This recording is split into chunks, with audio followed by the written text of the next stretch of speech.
Olá, estamos começando mais um Contraponto Cultura e nessa semana vamos discutir 2 filmes e um livro. E contamos para isto com a presença da nossa convidada, a professora Marinela Machado Araújo, professora da PUC Minas, e que esteve aqui, que está também essa semana com a gente no programa para discutir um seminário sobre a questão urbana, que está sendo realizado pelo PROCAD, e pela PUC Minas, e não percam no programa Contraponto Notícias, com a professora Tatiana, comigo, a professora Marinela. Bom, os filmes dessa semana, o filme dessa semana e os livros, o Saneamento Básico, é um filme que foi produzido em 2007, um filme brasileiro, com a Fernanda Torres, o Wagner Moura, Camila Pitanga, Lázaro Ramos, um elenco de primeira categoria, muito, muito bom. O Cheiro do Ralo, também uma produção de 2007, com o Celton Mello, um filme muito inteligente. E o livro é O Trem Noturno para Lisboa, do Pascal Mercier. É um romance que é muito elogiado, um romance consistente, muito interessante, muito... E aqui a Isabel Allende, ela faz um comentário desse livro, publicado pela Record, que fala aqui, um deleite para a alma, um dos melhores livros que li nos últimos tempos. Bom, vamos começar então pelos filmes, vamos começar pelo Saneamento Básico, tem a ver com a cidade, tem a ver com orçamento público, uma comédia muito bem estruturada. Professora Marinela, o que fala esse filme? Esse filme? Filme.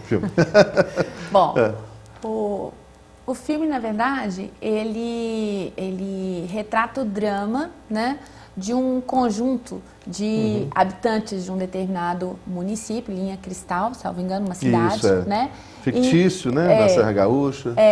E que tem um problema seríssimo de saneamento, e que precisa, portanto, construir naquela cidade uma fossa, E então, assim, achando que isso poderia ser resolvido pelo poder público, esse conjunto de cidadãos se dirigem, de pessoas se dirigem à cidade para solicitar a realização dessa obra, que seria a construção da fossa.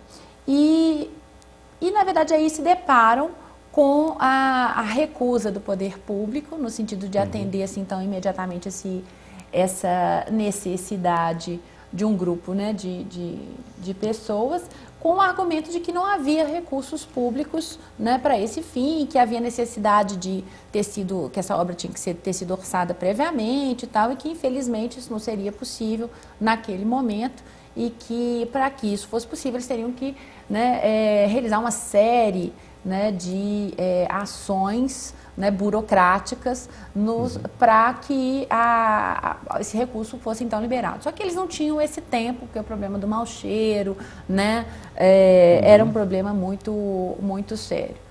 Quando aí a própria funcionária do poder público que os atende tem a ideia, ou se recorda que, compadecida lá, sensibilizada com a situação desses moradores, ela na verdade se recorda que existia recursos para a realização de um filme, alocado à rubrica da cultura. Então, sugere que eles façam um filme com esses recursos, com o prêmio, que fosse, de certa forma, alcançado, e que eles, então, usassem para a construção da fossa séptica e, ao mesmo tempo, com isso, chamariam a atenção de mais pessoas sobre esse problema. E arrumariam, porque o filme, parece que eles arrumam uma história para o filme, assim, muito esquisitona, que é um monstro que vive na fossa, na fossa, não na fossa. E na verdade eles ficam pensando qual seria esse enredo para um filme que falasse sobre saneamento básico, porque na verdade o problema era um problema muito emergencial, e sem assim nenhum tipo de dimensão lúdica, nem romântica, enfim.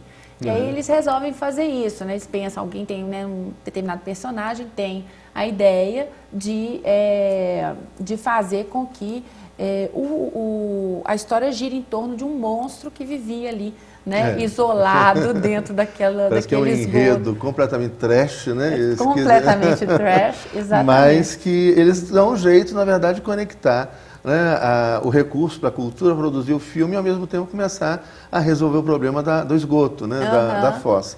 É uma coisa muito inteligente que nos remete a uma discussão que a gente buscou justamente fazer né, esse link com a discussão da questão da administração pública, das amarras da administração pública, do orçamento público, as leis, né, da administração pública, lei de licitação, etc. Como é que os gastos públicos estão amarrados a rubricas, né? E o filme mostra, muitas vezes, eu acho que mostra até um lado assim meio... de forma irônica, né, ridicularizando um pouco. Professora Marinella, é necessário que o poder público seja tão amarrado assim? Será que isso evita efetivamente, né, corrupção, gastos ruins da administração pública, ou esse excesso de burocracia é um equívoco? Eu acho que todo excesso é um equívoco, né? Então, por um lado, nós precisamos de regras, sim, porque, na verdade, nós estamos falando de gastos públicos, de dinheiro público e tal. Então, tem que haver um controle maior do que o controle que é exercido no âmbito das atividades privadas, né? O que eu quero dizer com isso? Quer dizer, se eu vou gastar o meu dinheiro, se eu estou investindo mal ou bem esse dinheiro, isso é um problema que vai repercutir sobre, né, a minha situação financeira e ponto, né? Mas se o gasto é público, né, quando se investe mal esses recursos, obviamente isso repercute no dia a dia de um conjunto de pessoas. Então é importante que haja sim um planejamento, né, que haja o planejamento dos gastos, que haja um planejamento das ações, né, e que isso esteja de certa forma orquestrado, articulado, né, com a capacidade financeira daquele ente, né, público. Agora, muitas vezes, né, essas regras, elas acabam, de certa forma, impedindo que os fins que justificavam a própria existência delas sejam alcançados, né? Então, a gente pensar que para se ter acesso a um determinado serviço, né, eu tenho que percorrer um caminho assim tão atípico quanto esse, que é criado aí, né, pelos personagens desse filme, na verdade já reflete uma certa ineficiência, né, da legislação brasileira, né? Quer dizer, então que o dinheiro esteja vinculado a rubricas, né, que remetem a um planejamento anterior de gastos, isso obviamente é importante, mas que essas rubricas sejam tão, né, fechadas, rígidas, né, a ponto de não se poder, né, em certa medida, fazer investimentos que levem em consideração uma dimensão assim mais global, mais complexa, né, da questão urbana, por exemplo, né, isso é complicado. E, em certa medida, paradoxal, né? Que existe, né, não é o caso da gente comentar isso aqui, mas existe a possibilidade de se fazer suplementação de rubrica no orçamento, né, mas existe uma certa dificuldade de se pensar ações de determinadas pastas, de determinadas secretarias articuladas sob o ponto de vista orçamentário, com ações de outras, né, secretarias e outras pastas. Então, a atuação do administrador público acaba sendo muito fechada. Né, no início do filme, essa funcionária, ela explica, né, quer dizer... a Marina, né? Que é a Fernanda Torres, que é espetacular, né? Então, ela vai, na verdade...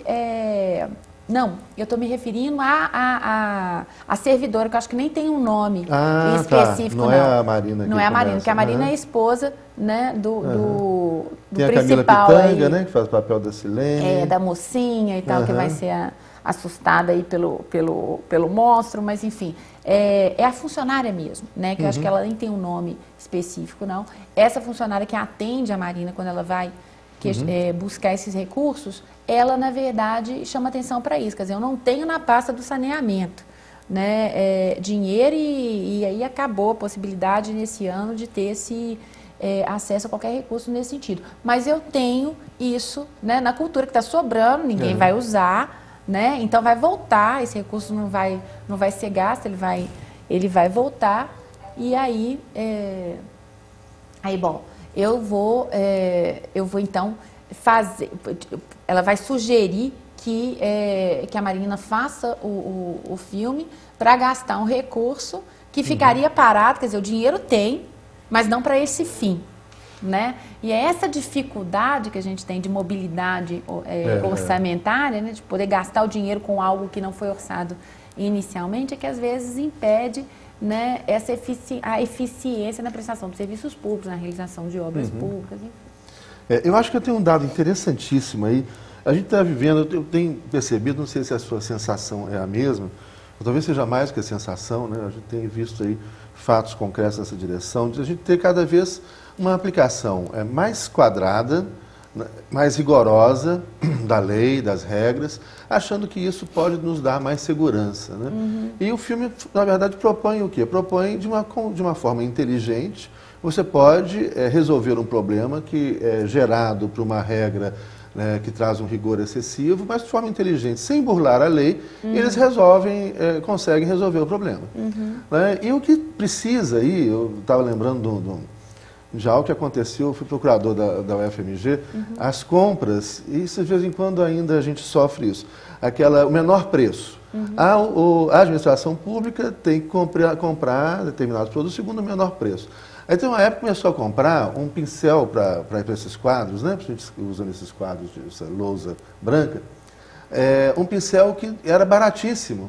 Só que você usava uma semana, ele já acabava. Ou acabava a tinta, ou a coisa dela afundava. Ou seja, isso é algo que sai, na verdade, muito mais caro para a administração.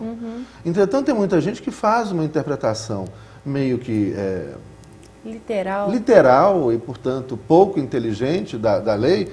Muitas vezes você pode pagar um pincel que pode ser 2 ou 3 vezes mais caro do que esse, mas que dure 5 ou 6 vezes mais do que ele. Portanto, ele sai mais barato. Né? Não seria nem muita inteligência, não. Um pouquinho de bom senso, né? Um pouquinho de inteligência na aplicação da norma, né? Pode resolver muito problema. E por que isso não acontece? Por que a gente tem essa aplicação quadrada, né, Eu acredito assim norma, que a gente tenha que isso é fruto de uma herança nossa, né, totalitária e de certa forma, vamos dizer assim, burocrática mesmo, inflexível, né, de organização do direito e de estruturação da própria administração pública. Mas a gente tem rompido com isso em alguma medida. O princípio da eficiência positivado no texto constitucional, no artigo 37, de certa forma, é uma maneira, né, de flexibilizar esse tipo de leitura, porque a ideia de eficiência ela se baseia na articulação do trinômio tempo, custo e benefício. Então, nem sempre a solução mais barata é que vai gerar o maior benefício no menor espaço de tempo, né? Nem a mais rápida vai ser aquela que vai durar mais, e, portanto, propiciar um benefício maior. Então, acho que isso, em certa medida, vem, né, sendo modificado, né? A gente hoje tem um administrador público que pode agir mais segundo princípios e nem tanto, né, ou segundo o direito e não necessariamente só, né, respaldado pela regra. A própria lei de processos administrativos, né, autoriza isso, né, a adequação não somente à lei, mas ao direito dessa atuação. Mas aí a gente ainda tem uma herança, e herança a gente sabe, né, que é difícil esses legados culturais, eles são difíceis da gente se romper, que vai, né, ocorrendo, mas que é positiva. E eu acho que é muito interessante, né, o papel da arte nisso. Como é que a gente, obviamente, nós exploramos aqui o nosso mundo, né, que é um mundo não exclusivamente, mas também jurídico, né, e nós levamos a leitura desse filme, né, para um aspecto jurídico, da administração, né, do orçamento da cidade, da administração pública. E é interessante pública, a gente lembrar também, Zé Luiz, que por exemplo, a própria lei, né, orçamentária nossa, 4.320, ela é de 64. Né? Que coincide, né, com a ditadura e outro tempo, né, outras então, o controle de contas ele é todo feito né, com base nisso. Então, assim, precisamos superar isso. Né? Existem algumas amarras que são reais. Que são reais. E é interessante o papel da arte, né? Como é que a arte ela pode mostrar de uma forma, né? O Carlo Ginzburg, que é um pensador italiano, tem aqui um livro, Olhos de Madeira, que é belíssimo, que ele fala como que o estranhamento, né? Muitas vezes a comédia, a distorção, o surrealismo, né? Ou outras técnicas, né, da arte, pode fazer com que a gente, nos chamar a atenção muitas vezes o ridículo, né? Para o óbvio, né? Ridículo que a gente vai fazendo e não tem tempo para parar e pensar, pô, mas como é que eu estou fazendo isso aqui? Né? Esse negócio é tão absurdo. E a arte tem essa capacidade, né? Muito interessante. Vamos fazer um breve intervalo e no segundo tempo nós vamos voltar para falar. Eu queria começar falando primeiro do livro, que eu achei um livro sensacional, que é esse Trem Noturno para Lisboa, que fala também dessa questão do cotidiano, que muita gente vai repetindo e não quebra com ele, acaba virando escravo desse cotidiano. E falar um pouco do filme O Cheiro do Ralo, mas eu vou deixar O Cheiro do Ralo para o final, porque eu acho que esse livro ele dá uma discussão muito interessante. Vou fazer um breve intervalo e já voltamos.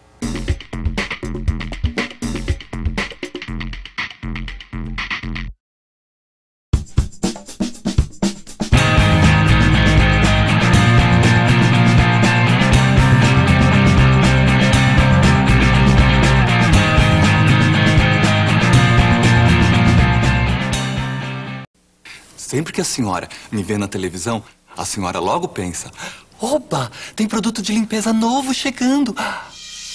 E tem. Só que este é um produto que vai deixar o seu filho de cara limpa e que vai acabar com toda a sujeira que as drogas estão querendo fazer com ele. Que é tão fácil de usar. Quer ver? Toda vez que aparecer alguém oferecendo drogas, a senhora pede para o seu filho usar as mãos e fazer assim para as drogas.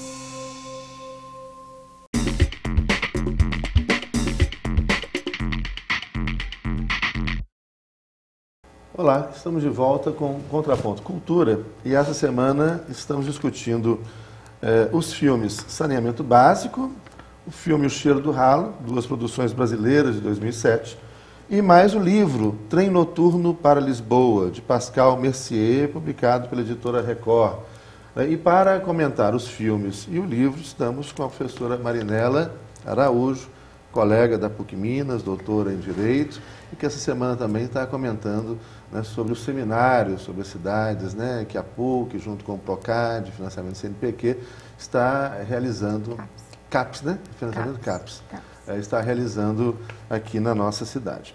Bom, vamos falar agora um pouquinho desse livro, né, O Trem Noturno para Lisboa, né, que traz uma temática muito interessante, que é a questão do cotidiano, né? Como que nós nos aprisionamos nesse cotidiano, né? E vamos às vezes repetindo e fazendo coisas, muitas coisas às vezes sem sentido, né? E o livro começa a falar da possibilidade da quebra dessa repetição, da quebra desse cotidiano. Fala um pouquinho a respeito do livro, da sua ideia central, professora Marinela.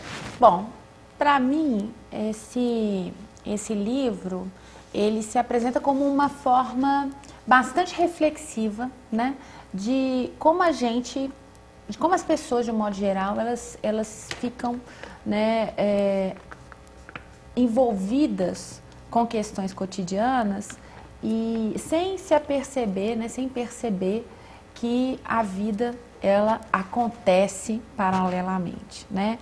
E como questões afetas a trabalho, as responsabilidades do dia a dia, né? Essa coisa do ter que produzir para, né, suprir alguma demanda de natureza material, faz com que a gente, em certa medida, perca a referência do lúdico, né? Perca a referência do que das pessoas, do que é essencial para que a gente se torne pessoas felizes. Então é a história de um professor, né, de um liceu suíço, né? Ele é professor de literatura clássica, assim, uma pessoa que, sob o ponto de vista, né, da formação acadêmica, ele conseguiu galgar, né, um estágio, um status assim, praticamente insuperável, né, com o reconhecimento dos seus pares e de toda a comunidade acadêmica, e que vive aprisionado por regras, né, que vive ali, na verdade, cumprindo tarefas, né, e reproduzindo as regras que fizeram com que ele chegasse aonde ele hoje se encontra. E só que um dia esse professor, ele é surpreendido, ele se depara com um determinado fato, né? E esse fato faz com que ele, de certa forma, comece a repensar, né, as opções, as escolhas que ele tinha feito, né? Ele é uma pessoa, ele é separado, então ele já tinha, né, de certa forma, um acúmulo, vamos dizer assim, de tristezas e um acúmulo assim, de experiências de vida que ficavam ali, né, dentro de um compartimento que ele não acessava. E com esse fato ele então resolve um belo dia largar tudo e pegar um trem, né, noturno para Lisboa para amanhecer, né, nessa cidade que tinha uma língua que, segundo ele, né, era uma língua que remetia aos sonhos, né, à possibilidade do acesso àquilo que é imaterial, sabe? E, professora Marinella, pois é, e como é que é preciso? Porque ele salva a vida, né, de uma mulher, né? E esse fato forte, né, que faz com que ele comece a repensar, né, a sua vida e aí tenha coragem de fazer essa ruptura. Né? Será que é necessário algo assim contundente, tão forte, para que a gente repense a vida da gente? Né? Porque é uma coisa, eu li algumas críticas, análises desse livro, né? E geralmente os analistas, os críticos, sempre repetem aquela coisa: porque o ser humano tem medo da mudança, tem medo da transformação, ele é muito conservador. E eu não sei se isso seria da natureza humana, não. Talvez isso é um aspecto muito mais histórico e cultural. Talvez algo porque algo também que a gente pode dizer que é da nossa essência é essa necessidade do novo, né? Todo mundo precisa do novo. Né? Talvez seja uma contradição permanente do ser humano. Né? A busca da segurança, todo mundo quer segurança, quer paz, mas ao mesmo tempo todo mundo quer o novo, quer transformação, quer buscar coisa nova. Todos nós estamos fazendo isso o tempo todo, quer desafio. E desafio e coisas novas trazem riscos. Né?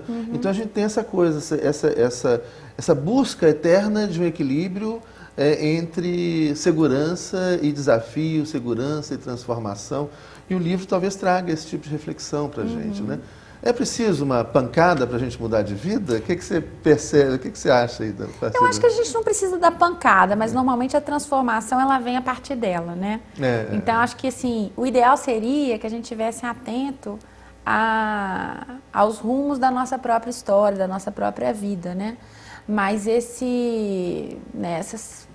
essas tecnologias novas que, de certa forma, rompem com o tempo e com o espaço, né, como é o caso da internet, essa necessidade de superação que o mercado impõe, né, o tempo todo às pessoas, né, isso tudo escraviza.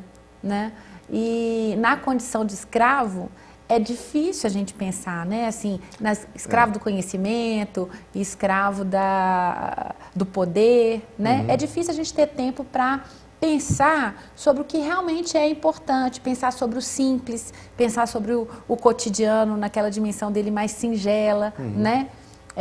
E isso, assim, eu acho que a gente acaba, muitas vezes, se deparando, né, com essa necessidade quando alguma coisa, normalmente, né, contundente, às vezes até trágica, acontece com a gente, né? E dá uma sacudida, Aí né? dá uma sacudida. Você falando nisso, eu lembrei de uma charge que eu vi outro dia, eu não sei se foi do Quino, mas tão interessante, porque ele começava assim, um cara pescando num lago, uma vida simples, ele lá pescando.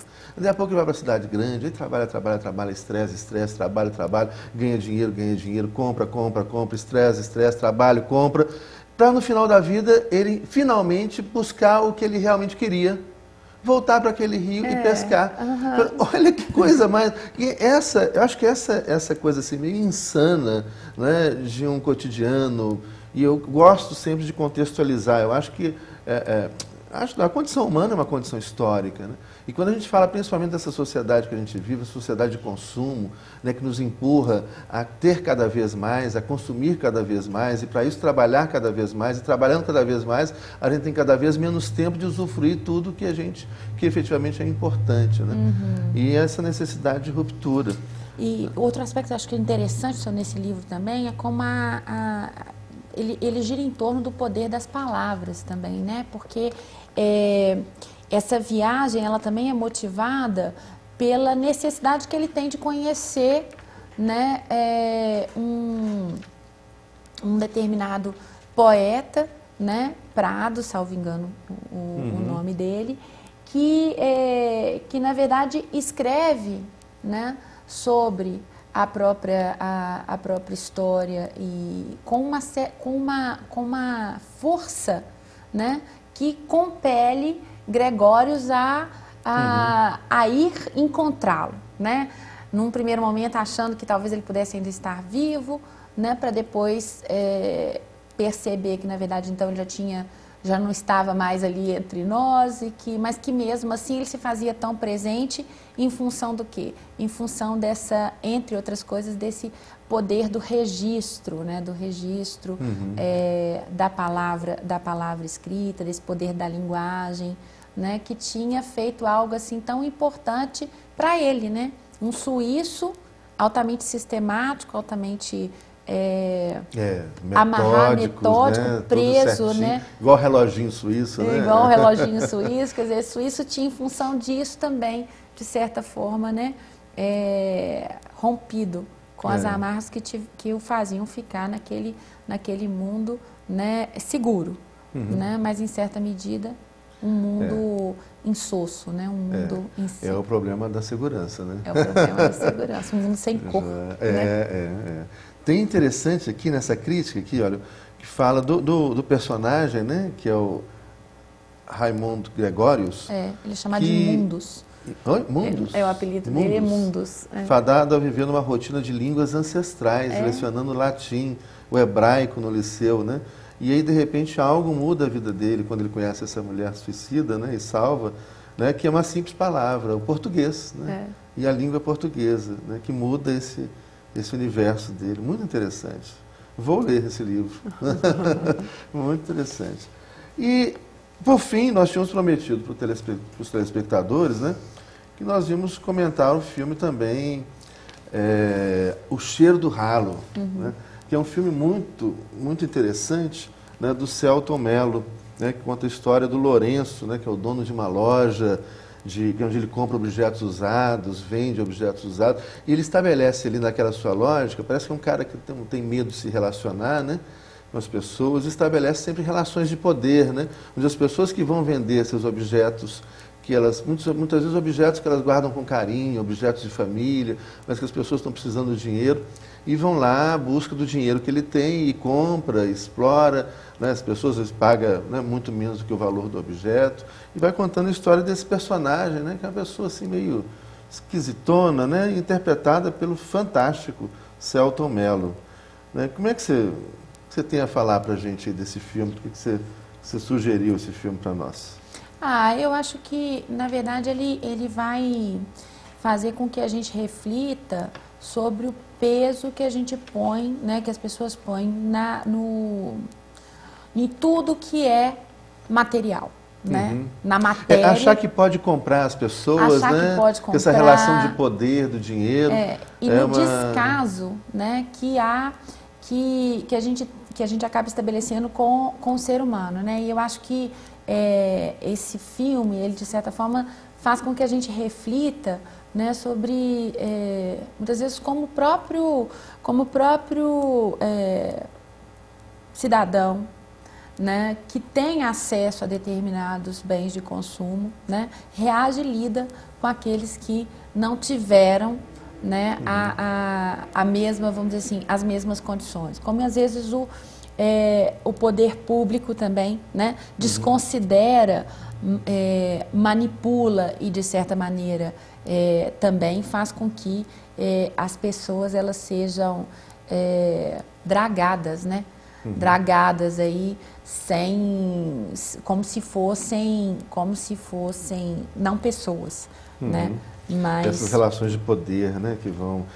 Pois é, olha, professora Marinella, muito obrigado, né, pela sua participação. Espero contar de novo em outras vezes para a gente discutir.